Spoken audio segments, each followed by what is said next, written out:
Hello प्यारे बच्चों, कैसे हैं आप सब लोग। उम्मीद करता हूँ अच्छे होंगे, खूब मेहनत से अपनी तैयारी में लग गए होंगे। आज हम लोग कक्षा 10 अध्याय 7 निर्देशांक ज्यामिति इंग्लिश में कहते हैं कोऑर्डिनेट ज्योमेट्री के बारे में हम लोग पढ़ने जा रहे हैं। हम लोग बात कर रहे हैं निर्देशांक ज्यामिति। निर्देशांक ज्यामिति को समझने के लिए सबसे पहले हम लोगों को समझना पड़ेगा कार्तीय पद्धति। कार्तीय पद्धति क्या है, एक बार मैं 9वीं कक्षा में आपको लेके चलता हूँ। तो हमने पीछे पढ़ा था कक्षा 9 में।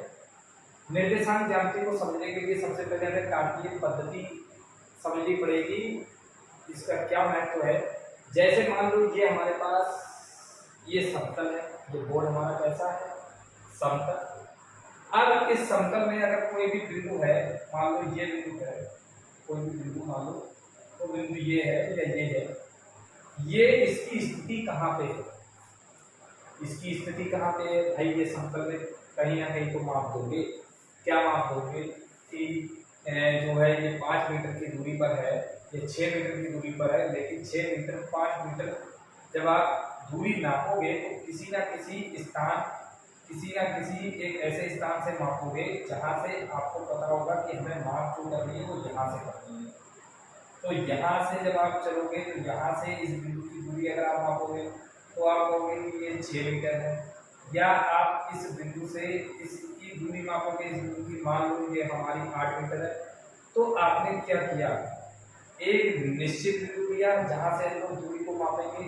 तो बस निर्देशांक ज्यामिति इसी कॉन्सेप्ट पे आधारित है। क्या निर्देशांक ज्यामिति के अंतर्गत हम लोग सीखने वाले हैं बहुत सी चीज़ें, छोटे छोटे बेसिक कॉन्सेप्ट को। तो अब समझते हैं इसके आगे। सबसे पहले यहाँ पे हमें निर्देशांक ज्यामिति को समझने से पहले कार्तीय पद्धति को समझना अति आवश्यक है। कार्तीय पद्धति क्या है इसके बारे में हम लोग समझते हैं।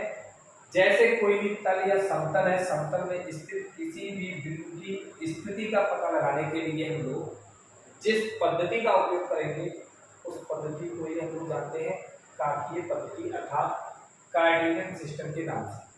ठीक है, तो क्या है कार्तीय पद्धति, समतल में स्थित किसी भी बिंदु की स्थिति का पता लगाने के लिए हम लोग जिस पद्धति का हम लोग प्रयोग करेंगे उसी को हम लोग कार्तीय पद्धति कहते हैं। और कार्तीय पद्धति के लिए हमें दो रेखाएं कौन कौन सी, एक रेखा ये, इसको हम कहते हैं वाई वाई डैश, और एक रेखा ये, इसको हम कहते हैं एक्स एक्स डैश। अर्थात एक क्षैतिज रेखा एक्स एक्स डैश और एक ऊर्ध्वाधर रेखा वाई वाई डैश की आवश्यकता पड़ेगी। क्या काम है कि किसी समतल में किसी बिंदु की स्थिति का पता लगाने के लिए कि वो बिंदु वास्तव में उसकी स्थिति कहाँ है समतल पे, उसके लिए हमें कार्तीय पद्धति का उपयोग करना है। और कार्तीय पद्धति में किसी बिंदु की स्थिति को दर्शाने के लिए हमें दो रेखाओं की आवश्यकता पड़ेगी। एक को हम लोग एक्स एक्स डैश कहेंगे, दूसरी को वाई वाई डैश कहेंगे। एक्स एक्स डैश को हम लोग क्षैतिज रेखा भी कहते हैं। कौन सी रेखा इसको कहते हैं, क्षैतिज रेखा। और वाई वाई डैश को हम लोग कहते हैं ऊर्ध्वाधर रेखा। वाई वाई डैश को हम लोग कौन सी रेखा कहते हैं, ऊर्ध्वाधर रेखा। और ये दोनों रेखाएं एक दूसरे को जिस बिंदु पर काटती हैं, इस बिंदु को हम लोग कहते हैं मूल बिंदु। इसको क्या कहते हैं, हम कह रहे हैं मूल बिंदु। तो बहुत ही बेसिक से मैं समझा रहा हूँ क्योंकि यहाँ से आपके ऑब्जेक्टिव इस बार जो है अच्छी तरह से हम लोग तैयार कर रहे हैं। क्योंकि न्यू सिलेबस है, कोर्स काफ़ी कम हो चुका है, तो चीज़ें हमें काफ़ी डीपली से पूछेगा। तो वो हमें देखना है कितनी डीपली से पूछ सकता है एग्जाम में, तो हमें अभी से तैयारी करनी है इस चीज़ की। समझ में आ रहा होगा।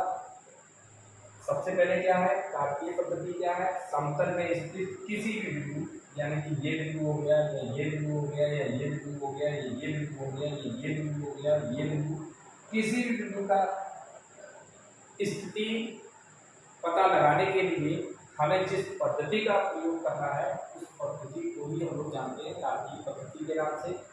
कार्तीय पद्धति में हमारे पास दो रेखाओं की हमें आवश्यकता होती है, एक एक्स एक्स डैश रेखा की आवश्यकता होती है, एक वाई वाई डैश रेखा की आवश्यकता होती है, और दोनों रेखाएं एक दूसरे को प्रतिच्छेद करती हैं, और जिस बिंदु पे प्रतिच्छेद करती है उसको हम लोग कहते हैं मूल बिंदु।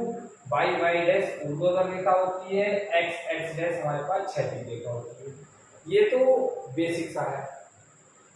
अब इसके आगे क्या है, इसमें अगर यहां से देखें x o x dash, y ओ वाई डैश, दो चीजें हैं, एक एक्स ओ एक्स डैश और वाई ओ वाई डैश को हम लोग समकोणिक निर्देशांक अक्ष भी कहते हैं। यानी कि अगर यहाँ पे समझा जाए, कभी आपसे पूछने लगे कि एक्स ओ एक्स डैश का माप वाई ओ वाई डैश को हम लोग कहेंगे समकोणिक निर्देशांक अक्ष, समकोणिक निर्देशांक अक्ष, समकोणिक निर्देशांक अक्ष कहते हैं, समकोणिक निर्देशांक अक्ष कहते हैं, समकोणिक निर्देशांक अक्ष कहते हैं। ठीक है, निर्देशांक अक्ष कहते हैं।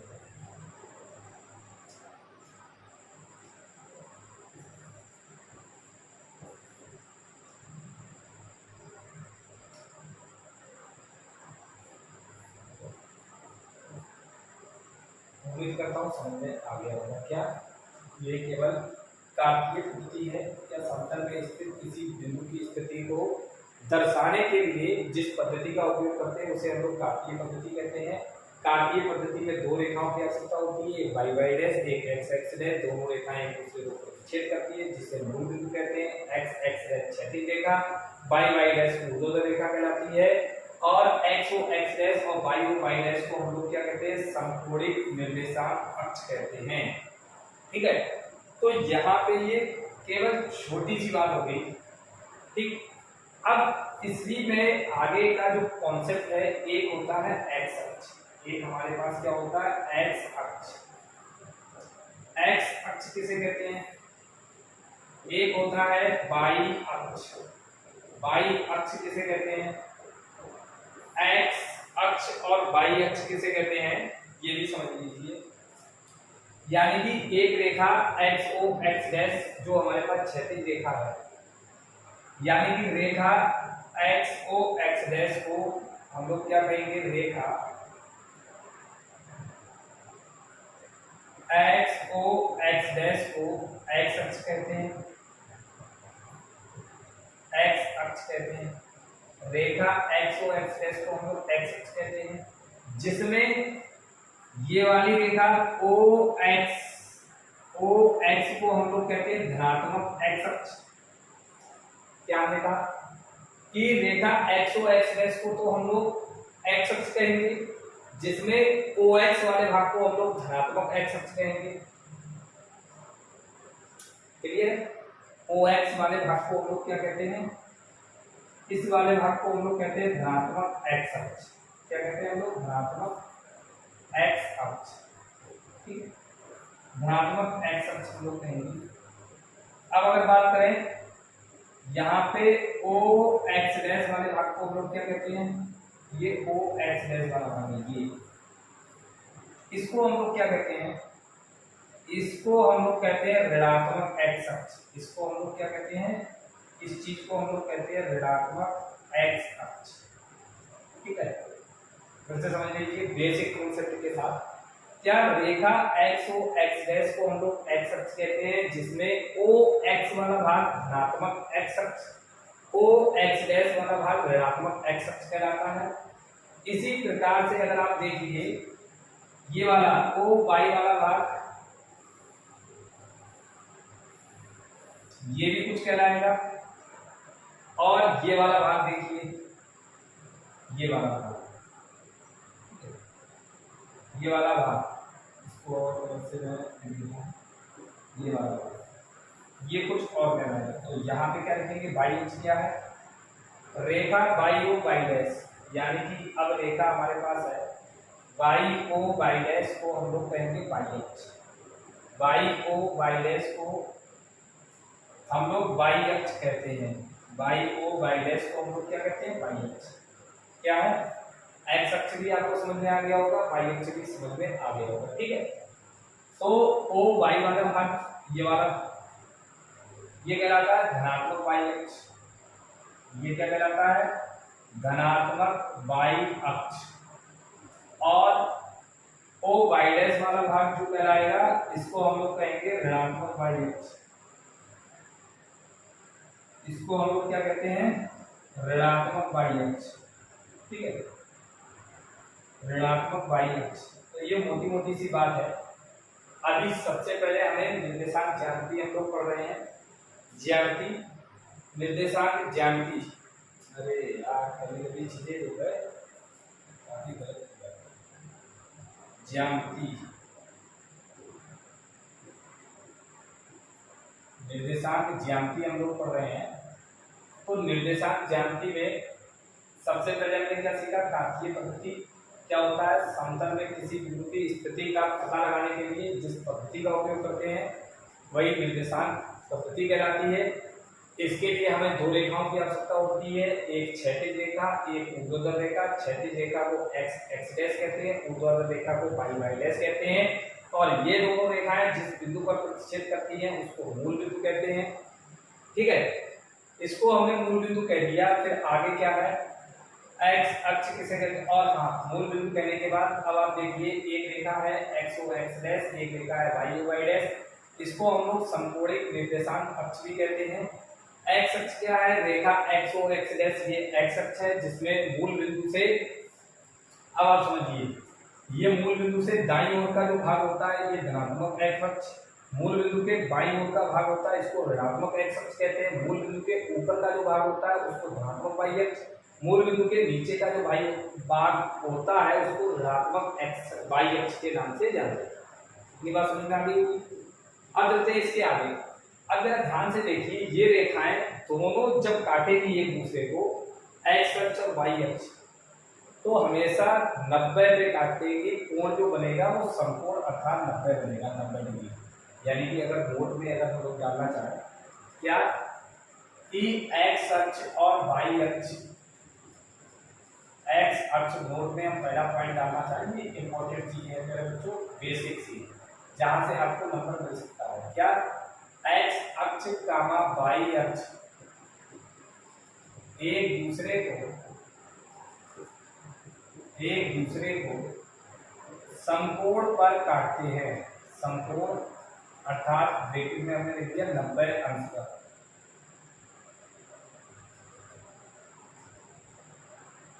समकोण अर्थात 90 डिग्री पर प्रतिच्छेद करते हैं या काटते हैं,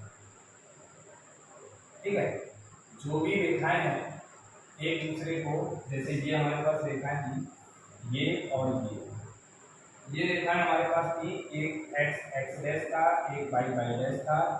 यहाँ पे क्या था, मूल बिंदु। ये जो एक दूसरे को काटेंगी, यहाँ पे जो कोण बनेगा वो हमेशा 90 बनेगा। ये पहला नोट पॉइंट था।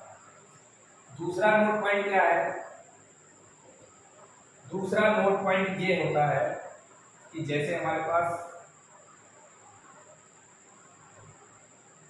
ये निर्देशांक तल कैसे आता है इसको भी बताएंगे। अब ये रेखाएं हैं X x dash Y Y dash, यहाँ पे मूल बिंदु। अब बात करें एक्स अक्ष के लंबवत, अगर कोई भी रेखा हो, लंबवत मतलब 90 अंश का कोण बनाती है। एक्स अक्ष के लंबवत ये भी है, ये भी है, ये भी है, इधर भी है, ये भी है। तो एक्स अक्ष के लंबवत जितनी भी रेखाएं होंगी वो वाई अक्ष के क्या हो रही है, समांतर।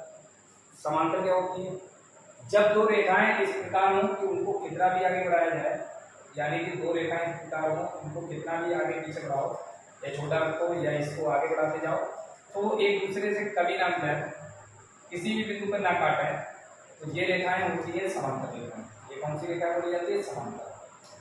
तो अब अगर बात करें तो एक्स अक्ष पर प्रत्येक लंबवत रेखा जो होगी वो वाई अक्ष के समांतर होगी।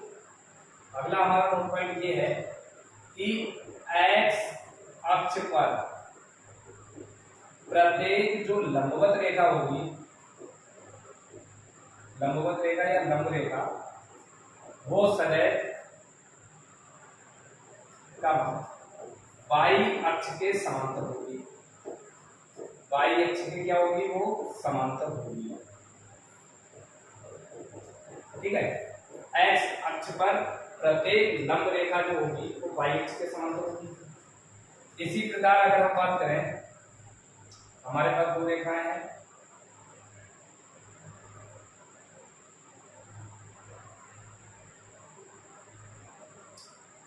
एक रेखा है हमारे पास एक्स एक्स डैश है, एक रेखा वाई वाई डैश। ठीक है। अब क्या है, यहाँ पे ये दोनों को 90 पे काटती है। अगर बाई अक्ष पर लंब रेखा खींचते हैं, जैसे ये 90 बनाती हुई, ये 90 बनाती हुई, ये 90 बनाती हुई, कितनी भी रेखाएं खींचो, बाई अक्ष पर लंबवत अगर रेखा है तो वो हमेशा एक्स अक्ष के क्या होगी? समांतर। लंबवत होगा 90 का कोण बनाती है नीचे। यानी कि तीसरा जो पॉइंट है, बाई अक्ष पर प्रत्येक लंब रेखा, बाई अक्ष पर प्रत्येक लंब रेखा जो होगी, प्रत्येक लंब रेखा एक्स अक्ष के समांतर होती है। एक्स अक्ष के क्या होगी? समांतर होगी। एक्स अक्ष के समांतर होगी। उम्मीद करता हूं ये पॉइंट आपको समझ में आ रही है अच्छी तरह से। क्या एक्स अक्ष और वाई अक्ष एक दूसरे को जिस बिंदु पर काटते हैं वो होता है लंब समतल। एक्स अक्ष पर लंब प्रत्येक रेखा लंब जो होती है वो वाई अक्ष के समांतर होती है, और वाई अक्ष पर लंब प्रत्येक रेखा जो होगी वो एक्स अक्ष के क्या होगी? समांतर। ठीक है। ये पॉइंट आपके क्लियर हो गए होंगे। अब इसके आगे देखते हैं क्या है। इसके आगे हम लोग पढ़ेंगे चतुर्थांश यानी कि क्वाड्रेंट्स। इसके बारे में समझते हैं चतुर्थांश क्या होता है। बात करें चतुर्थांश क्या होता है, तो हमने अभी पढ़ा था कि एक क्षैतिज रेखा है, एक ऊर्ध्वाधर रेखा है। क्षैतिज रेखा को हम लोग कहते हैं एक्स एक्स डैश। ठीक है। ऊर्ध्वाधर रेखा को कहते हैं वाई वाई डैश। तो अब ये पहले पूरा समतल जो हुआ करता था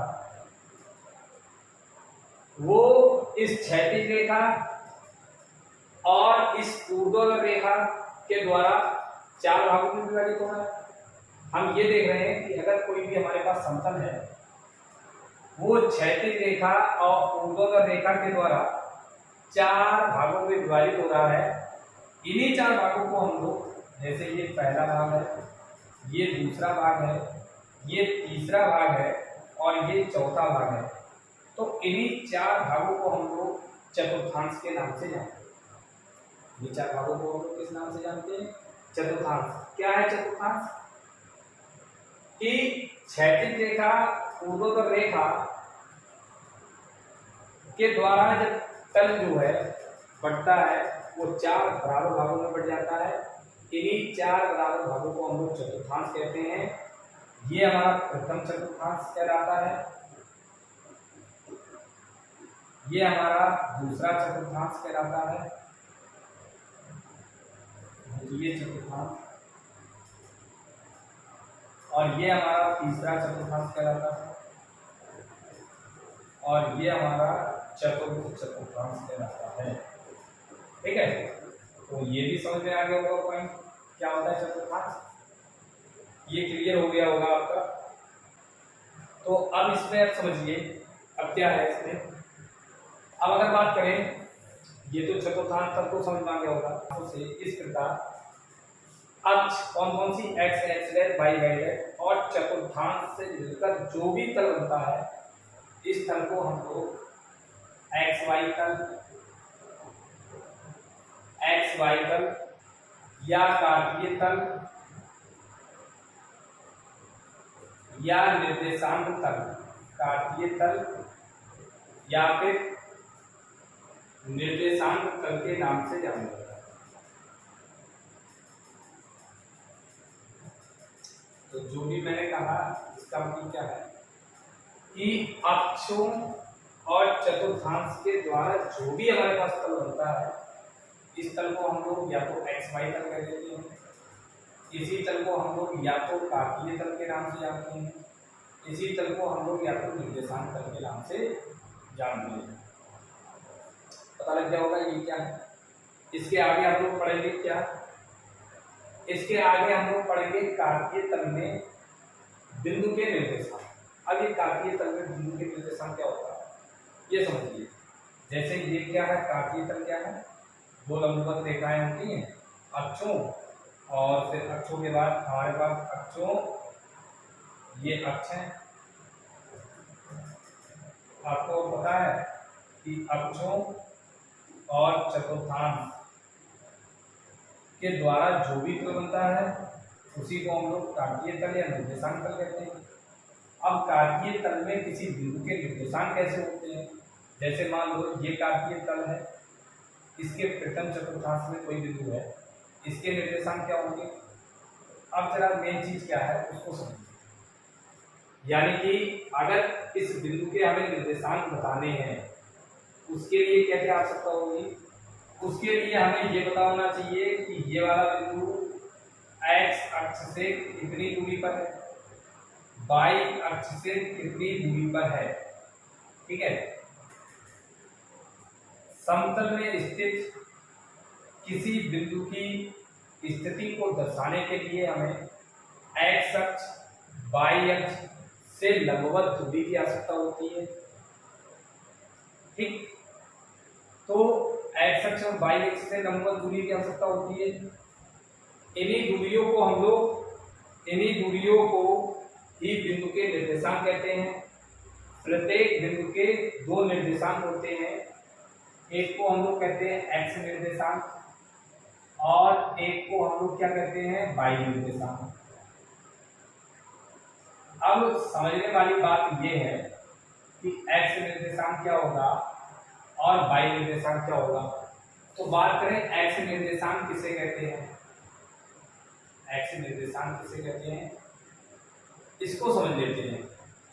x निर्देशांक किसे कहते हैं, जैसे यहाँ पे जो भी बिंदु है उसमें दो चीजें होंगी, एक तो x निर्देशांक, एक y निर्देशांक। x निर्देशांक किसे कहते हैं पहले इसको समझ। किसी भी बिंदु का x निर्देशांक क्या होता है, किसी भी बिंदु का x निर्देशांक y अक्ष से x अक्ष की लंबवत दिशा में मापी गई दूरी होती है। क्या होता है x निर्देशांक, x निर्देशांक क्या है, किसी भी बिंदु का x निर्देशांक जो होता है वो y अक्ष से x अक्ष की दिशा में लंबवत दूरी होती है। x अक्ष की दिशा में क्या होती है, लंबवत दूरी, दिशा में जो होगी वो इसकी लंबवत दूरी होगी, लंबवत दूरी होती है। तो ये बात क्या है मेरे बच्चों, y अक्ष से x अक्ष की दिशा में लंबवत दूरी जो होगी उसी कहते हैं x निर्देशांक। तो ये y अक्ष है, y अक्ष और x अक्ष की दिशा में इसकी जो लंबवत दूरी ये वाली होगी, ये इसका क्या कहलाएगा x निर्देशांक। और x निर्देशांक को ही हम लोग कहते हैं भुज। x निर्देशांक को हम लोग कहते हैं भुज। क्या कहते हैं, भुज।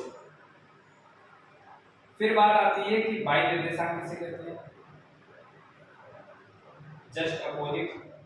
y निर्देशांक क्या कहलाता है कि x अक्ष से, आपकी कौन सी अक्ष, x अक्ष से y अक्ष की लंबवत दिशा में जो भी दूरी होती है उसको y निर्देशांक कहते हैं। बिल्कुल जस्ट अपोजिट, x अक्ष से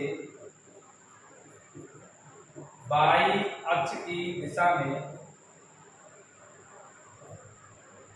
y अक्ष की दिशा में लंबवत दूरी, दिशा में जो भी लंबवत दूरी होगी, लंबवत दूरी होती है उसी को हम लोग क्या कहते हैं y निर्देशांक। y निर्देशांक को हम लोग कोटि के नाम से भी जानते हैं, y निर्देशांक को हम लोग कोटि भी कहते हैं। फिर अगर बात करें, जैसे अब तो हमें ये पता लग गया कि कार्तीय तल में बिंदु के निर्देशांक जो होते हैं वो दो होते हैं, एक एक्स निर्देशांक होता है, एक वाई निर्देशांक होता है। किसी समतल किसी कार्तीय तल में जो भी बिंदु होते हैं उसके हमेशा दो निर्देशांक, एक एक्स निर्देशांक एक वाई निर्देशांक। एक्स निर्देशांक क्या होता है, वाई अक्ष से एक्स अक्ष की लंबवत दिशा में जितनी दूरी होती है वो एक्स निर्देशांक कहलाती है, और एक्स अक्ष के लंबवत वाई अक्ष की दिशा में जो भी दूरी होती है वो क्या कहलाती है, वाई निर्देशांक कहलाती है। अब अगर इसके आगे की बात करें, जैसे अगर एक एग्जाम्पल दिया जाए तो कोई बिंदु 3,2 है, इसका मतलब क्या होगा, ये एक्स निर्देशांक अर्थात भुज है इसका। अगर आपसे कहा जाए कि बिंदु 3,2 का भुज अर्थात एक्स निर्देशांक कितना है तो आप बता दोगे 3। फिर अगर आपसे कहा जाए कि इसकी कोटि अर्थात वाई निर्देशांक क्या है तो आप बता दोगे 2। तो ये प्यारे बच्चों बेसिक सी चीजें हैं, वीडियो को बिना रोके हुए देखना, नहीं तो ये समझ में नहीं आएगी। क्या कि किसी भी बिंदु का एक्स निर्देशांक क्या है वो 3 है, वाई निर्देशांक क्या है वो 2 है। इसको यहाँ से ये भी प्रश्न आपका बन सकता है कि 3,2 में बिंदु 3,2 में भुज कितना है, कोटि कितनी है, यानी कि 3,2 में भुज, तो इस 3 को हम लोग भुज भी कहते हैं। भुज का दूसरा नाम एक्स निर्देशांक या एक्स निर्देशांक को हम लोग भुज के नाम से भी जानते हैं। 2 को हम लोग कोटि अर्थात वाई निर्देशांक के भी नाम से जानते हैं। ठीक है, अब इसमें एक चीज और रहेगी क्या कि अगर हम बताएं आपसे कि ये 3 और क्या है, तो ये चीज जो है वाई अक्ष से एक्स अक्ष की दिशा में लंबवत दूरी है। वाई अक्ष से लंबवत दूरी, और वो भी किसकी दिशा में, एक्स अक्ष की। तो ये वाई अक्ष से इसको दूरी भी कहते हैं, वो कितना हो गया 3। अगर इसी में आपसे पूछ लिया जाए एक्स अक्ष से दूरी आपसे पूछी जाए तो वो हमारे पास कितना हो जाएगा 2।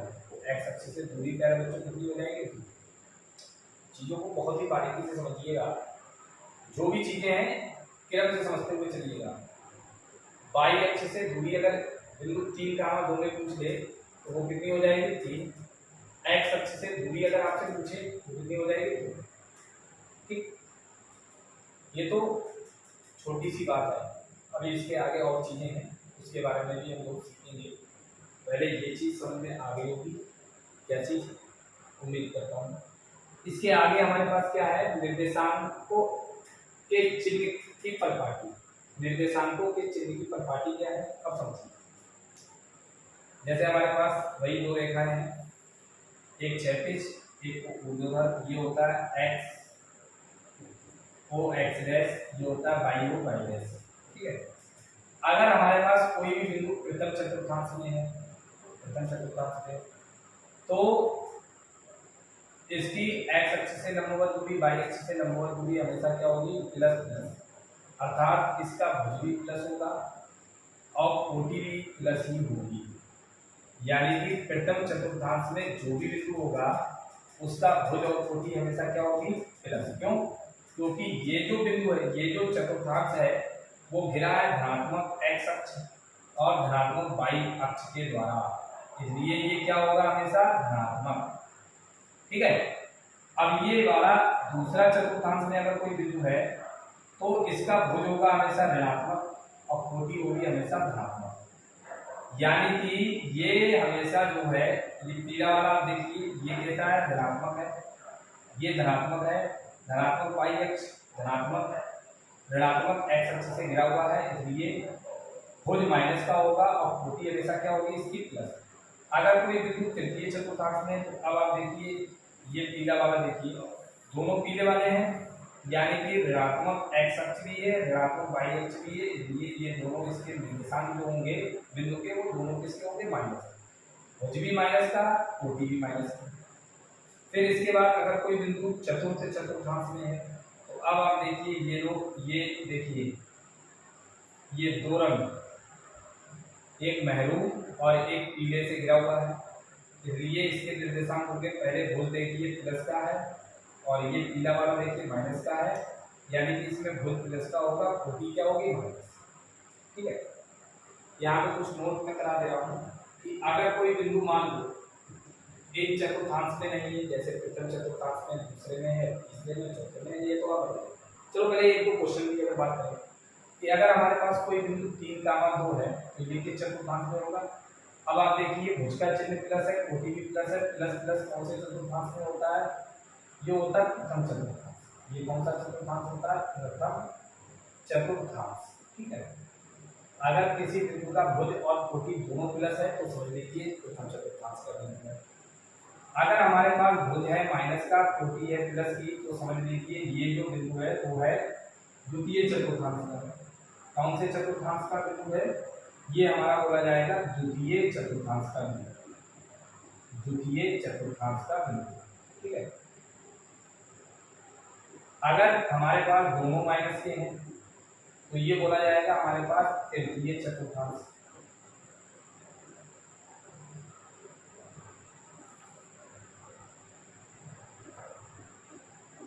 तो ये बोला जाएगा तृतीय चतुर्थांश का बिंदु।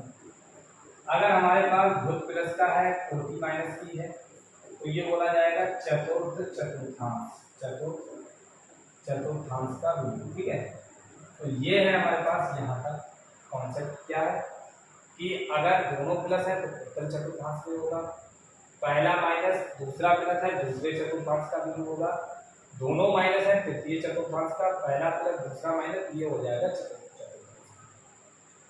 फिर इसके बाद आगे की कहानी है कि अगर कोई बिंदु हमारे पास धनात्मक x अक्ष पर स्थित है तो उसके हमेशा x निर्देशांक जो होगा y निर्देशांक कितना होगा, 0।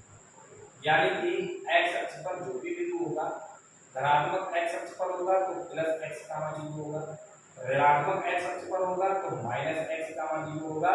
लेकिन वहां पे प्लस माइनस नहीं लिखा होगा, आपसे ये कहेगा कि x अक्ष पर स्थित बिंदु के निर्देशांक होंगे। तो अगर कोई बिंदु x अक्ष पर है, x अक्ष पर स्थित बिंदु क्या होगा, स्थित बिंदु x कामा 0 होता है, वो प्लस x हो सकता है या माइनस x हो सकता है, ये नहीं। ठीक है, x अक्ष पर स्थित बिंदु जो होगा वो x कामा 0 की फॉर्म में होगा।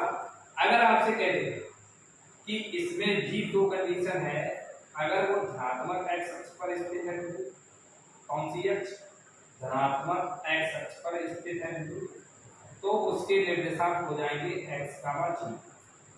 अगर कोई बिंदु जो है ऋणात्मक x अक्ष पर स्थित है, कौन सी अक्ष, ऋणात्मक x अक्ष पर स्थित है, तो उसके जो बिंदु होंगे वो माइनस x कामा 0 हो जाएंगे।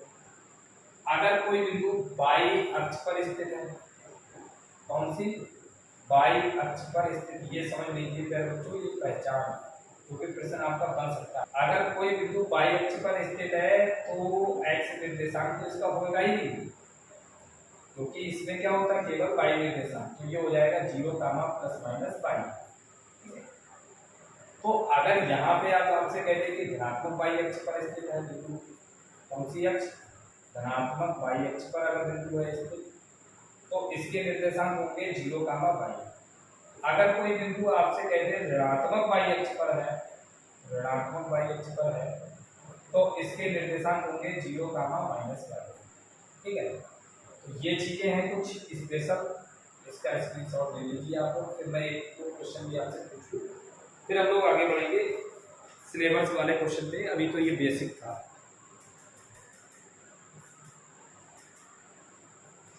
अभी तो ये केवल बेसिक था जो पिछली कक्षा में था, क्योंकि यहाँ से क्वेश्चन पूछे जा चुके हैं तो मैंने बता दिया। ठीक है, जैसे अगर कोई बिंदु अगर मान लो हमारे पास है 3 कामा 0, कोई बिंदु है मान लो 3 कामा 0। अब प्रत्येक को बता देंगे, अगर y निर्देशांक 0 है तो x अक्ष पे स्थित है, और अगर 0 कामा 3 है तो आप पहचान लीजिए अगर x निर्देशांक 0 है तो y अक्ष पर स्थित है।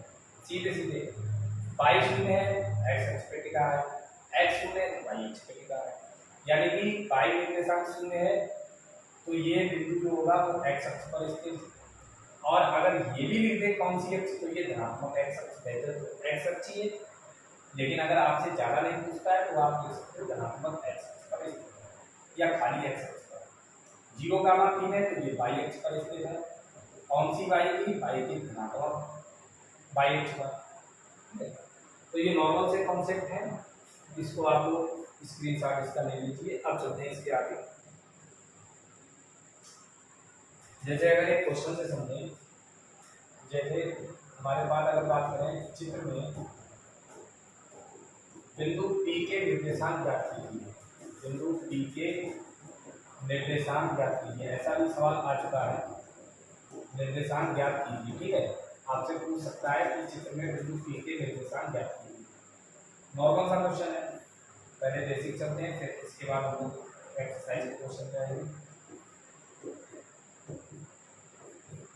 जैसे हमारे पास यहाँ पे दिया है 1 2 3 4 -1 -2 -3 -4, कुछ भी हो सकता है, +1 2 3 4 -1 -2 -3 -4।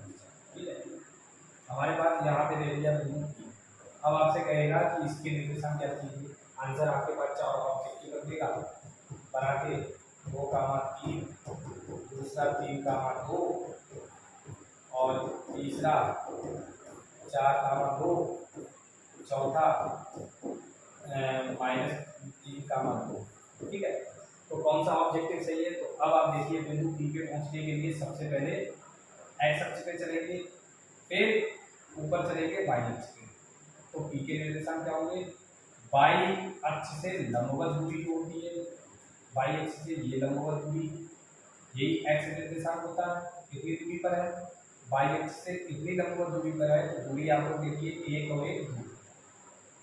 एक्स अक्ष से लंबवत दूरी पर, एक्स अक्ष से लंबवत दूरी और वाई अक्ष की दिशा में देखिए कितनी है, 1 2 3।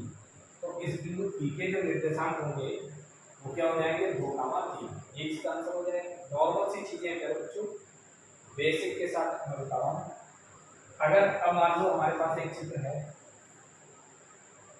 ठीक है, इसको समझ लीजिएगा, ये एक्स डैश वो एक्स है, वाई डैश वाई वो वाई डैश है। यहाँ पे 1 2 3 4, 1 2 3 4, -1 -2 -3, 1 2 3 4। ठीक है, कोई बिंदु अगर मान लो ये है, मान लो ये 3 का 3 है, या अगर एक बिंदु हमारे पास ये है, चलो ये मान लो ये है 2 -, ये -1। ठीक है,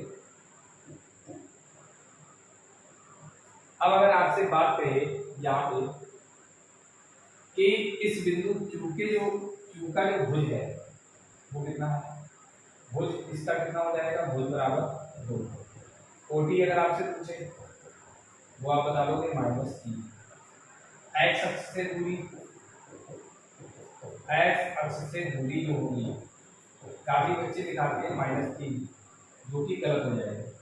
दूरी कभी भी ऋणात्मक नहीं होती, याद रखिए। एक्स अक्ष से लंबवत दूरी जो होगी वो +3 होगी। यहाँ पे लिखा जरूर -3 है, लेकिन कहोगे आपको +3। ठीक है, यही मैं समझाना चाह रहा था। अगर -3 भी है तो यहाँ पे एक्स अक्ष से दूरी -3 ही लिखोगे, +3। ठीक है, अब हमारे पास, अब हमारी क्लास का जो कॉन्सेप्ट है वो कॉन्सेप्ट स्टार्ट होता है दूरी सूत्र से। इससे होता है दूरी सूत्र, यहाँ से हम लोग पढ़ेंगे दूरी सूत्र। हमारी कक्षा 10 में जो कॉन्सेप्ट है वो ये है दूरी सूत्र।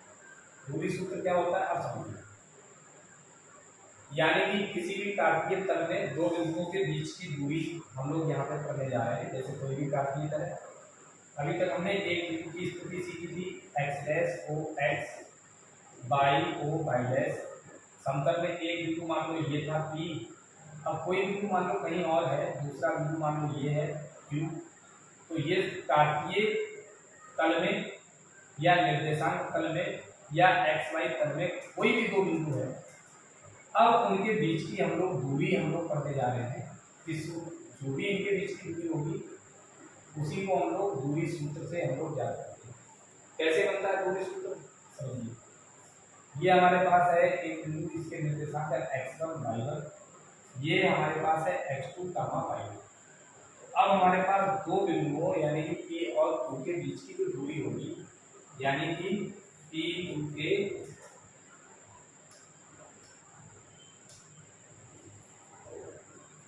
बीच की जो दूरी होगी, बीच की दूरी कह रहे बच्चों, ये आपका फार्मूला है under root x1 minus x2 का होगा square plus y1 minus y2 का होगा स्क्वायर।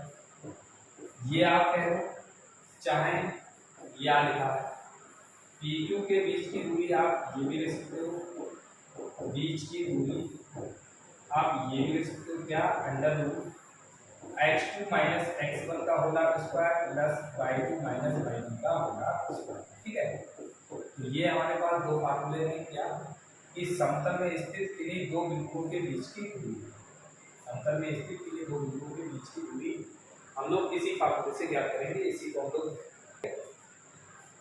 ये हमारे पास फार्मूला है। चलेंगे इस पे लगाएंगे क्वेश्चन, फिर इसके आगे हम लोग देखते हैं।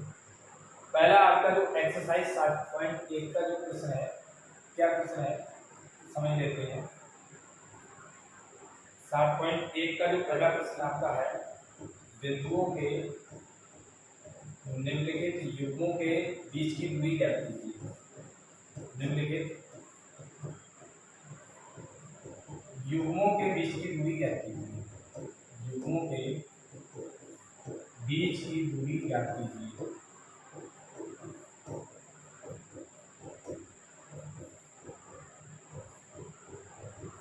यानी कि बिंदुओं के निम्नलिखित युग्मों के बीच की दूरी क्या कीजिए। पहला 2, 3 और 4, 1, तो इनके बीच की हमें करनी है दूरी क्या, ये आपका पहला प्रश्न है। तो सबसे पहले हम लोग क्या मान लेंगे, माना दिए गए बिंदु, हल में हम लोग लिखेंगे माना दिए गए बिंदु एक को हम मान लेंगे ए या पी, क्यों मान सकते हो, कितना है 2, 3, और दूसरे को मान लेते हैं बी कितना है 4, 1। मान लिया दिए गए बिंदु इतने। अब ए और बी के बीच की दूरी अर्थात ए बी बराबर क्या होगा, ए और बी के बीच की दूरी अर्थात ए बी। एक को ए का मतलब 2, 3, बी का मतलब कितना है 4, 1 अपने डिनोट कर दिया, प्रदर्शित कर दिया ए और बी से, जिससे बीच की दूरी हम लोग निकालते हैं। इसको हम लोग x1 y1, इसको हम लोग x2 y2। तो फार्मूला क्या है, अंडर रूट दोनों भुजों के अंतर का वर्ग। भुज कौन कौन से, फार्मूला क्या होता है x2 माइनस x1 का होगा स्क्वायर, यही है।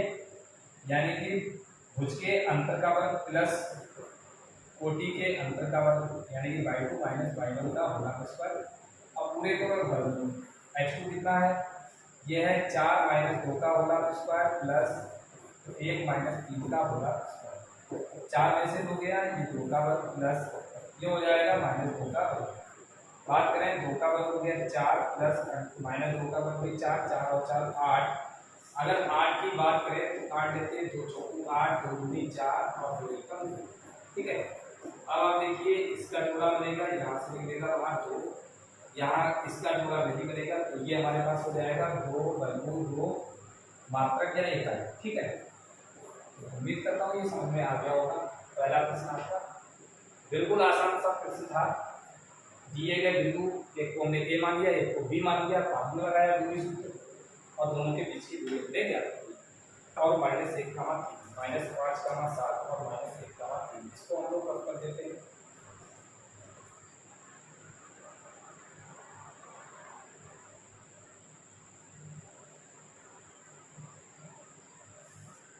ये हमारे पास है दूसरा इसका पार्ट है -5, 7 और -1, 3 तो फिर मान लेते हैं दिए गए बिंदु, एक को ए एक को बी। ठीक है, तो ए के निर्देशांक -5, 7, बी के -1, ठीक है। फिर यही फार्मूला अंडर रूट एक को x1 y1 और एक को x2 y2, क्या फार्मूला होता है, यानी कि कोटियों के अंतर का वर्ग।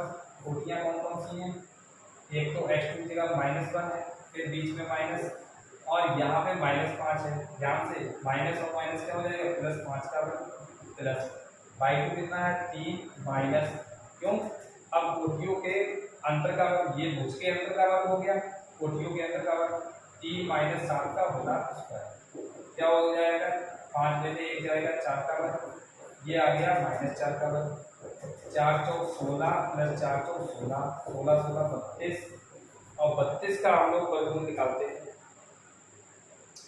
32 का हम लोग वर्गमूल निकालेंगे, क्या हो जाएगा, काटिए, 2 से 16 आएगा, फिर 2 से काटो 8 आएगा, 2 से काटोगे 2 चौको 8, 2 से काटोगे 2 दूनी 4, फिर 2 से काटोगे 2 एक 2, जिसका जोड़ा बन जाएगा वो वर्गमूल के बाहर, जिसका नहीं बनेगा अंदर, यहाँ से 1 2 आएगा, यहाँ से 1 2 आएगा, 2 की 2 से गुणा करो 2 दूनी 4, और 1 2 का जोड़ा नहीं बनेगा, 4√2 मात्र, क्या इकाई ले सकते हैं, ठीक, ये हो गया पहले का हमारा दूसरा भाग। अब चलते हैं प्रश्न संख्या पहले के तीसरे भाग पे, उम्मीद करता हूँ समझ में आ रहा होगा।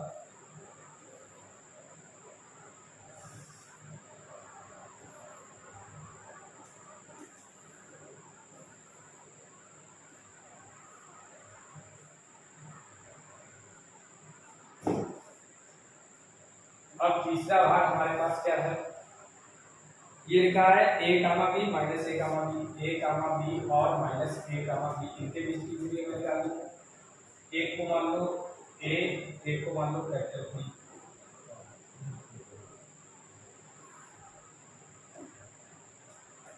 जो हो जाएगा a, b, ये है -a, -a,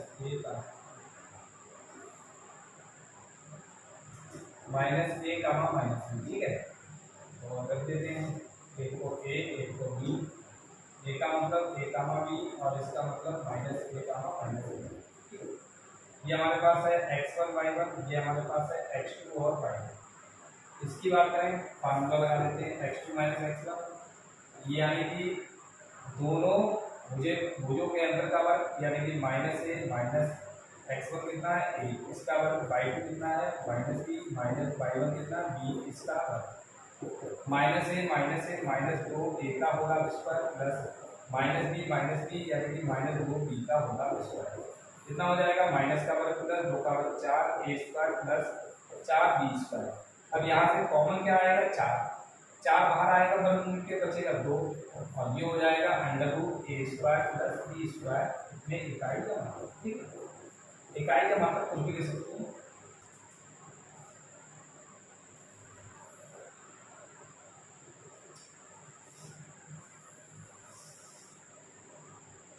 प्रश्न है, इसमें लिखा है बिंदुओं 0, 0 और 36, 15 के बीच की दूरी ज्ञात कीजिए, 36, 15 के बीच की दूरी ज्ञात कीजिए, बीच की दूरी ज्ञात कीजिए। दूसरा प्रश्न है, इसमें क्या लिखा है, सबसे पहली चीज बिंदुओं 0, 0 और 36, 15 के बीच की दूरी ज्ञात कीजिए। फिर आगे इसमें लिखा है, क्या आप दोनों शहरों ए और बी के बीच की दूरी ज्ञात कर सकते हैं, क्या आप दोनों शहरों ए और बी के बीच की दूरी ज्ञात कर सकते हैं, क्या आप दोनों शहरों ए और बी के बीच की दूरी ज्ञात कर सकते हैं।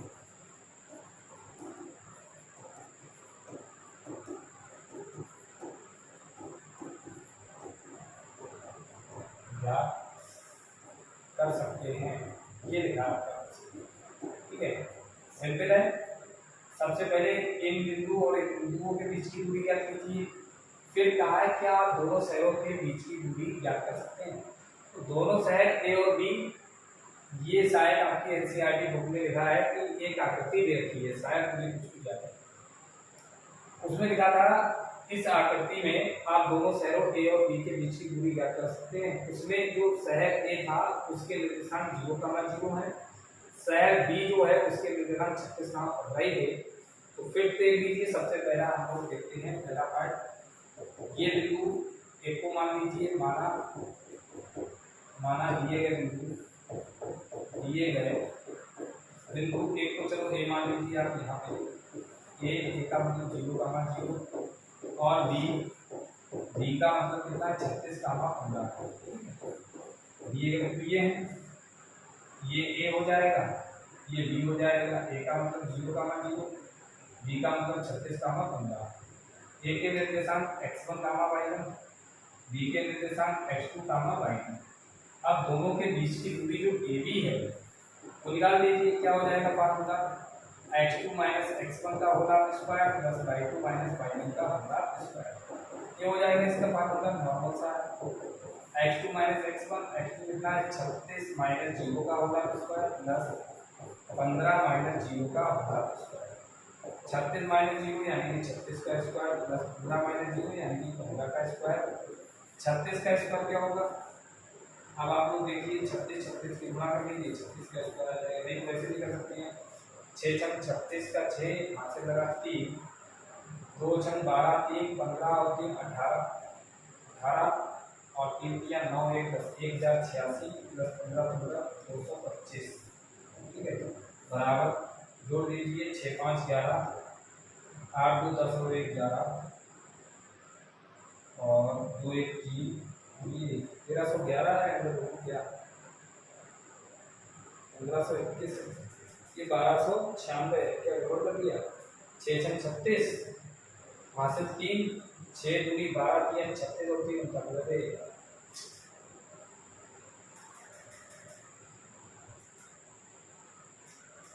यहाँ पे समझिए ये थोड़ा गड़बड़। 6 छंग 36 और 2 छंग 12 3 36 और 3 39।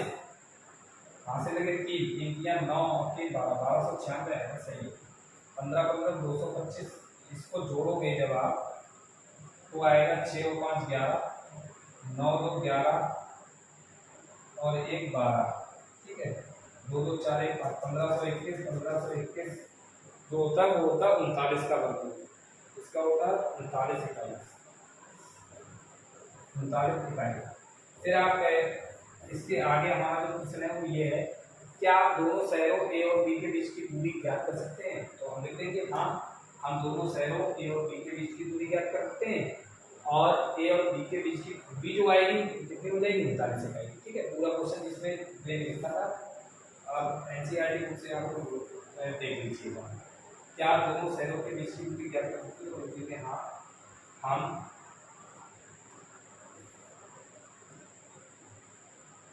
दोनों शहरों कैपिटल ए और बी के बीच की दूरी